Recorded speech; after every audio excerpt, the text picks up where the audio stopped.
Italian Football Podcast. Parisi, Fabio Parisi from Empoli, player that I'm a big fan of, and I really hope Juventus sign him. What's the latest with negotiations for Parisi?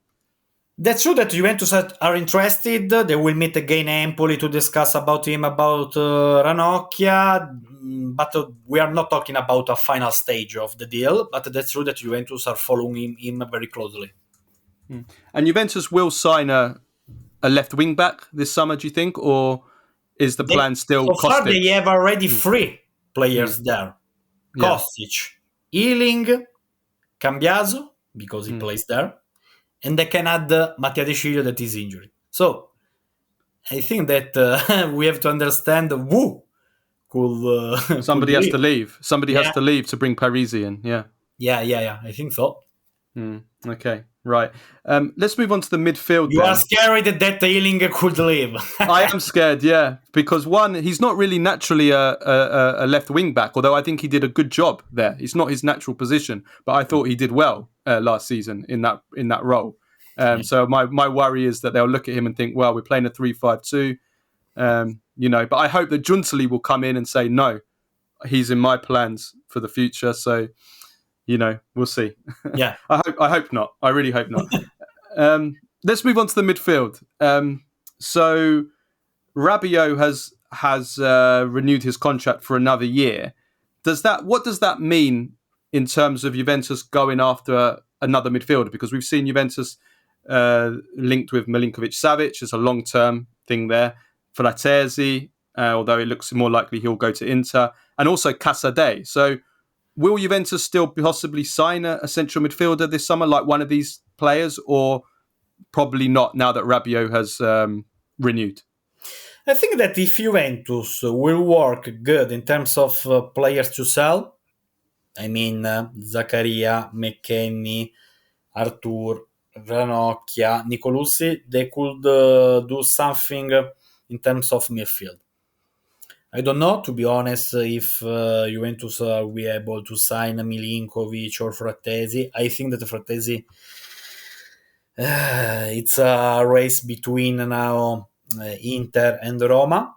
But I think that Juventus could sign another midfield if they will be able to sell those players that I said.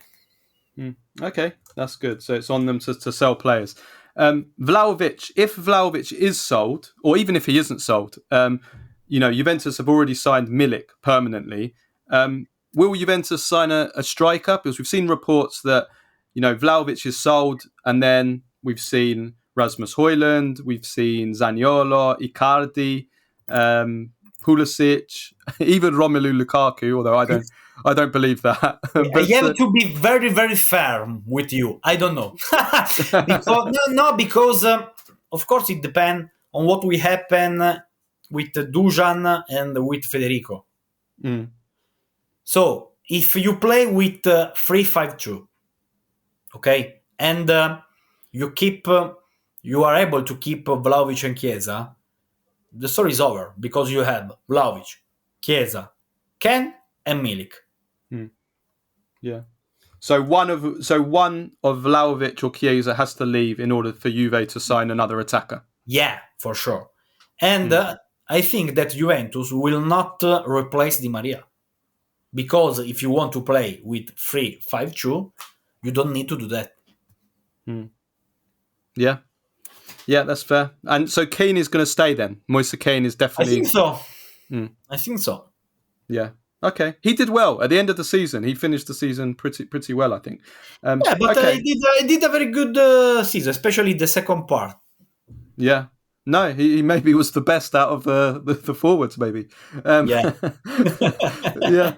Okay, let's move to the central defender. Juventus have been linked with Pau Torres, Mario Hermoso, Laporte, potentially as replacements for Bremer. Is there anything in these links, or is it the same as the forward? Juventus need to sell a defender before they were to bring in a defender, or centre-back, let's say.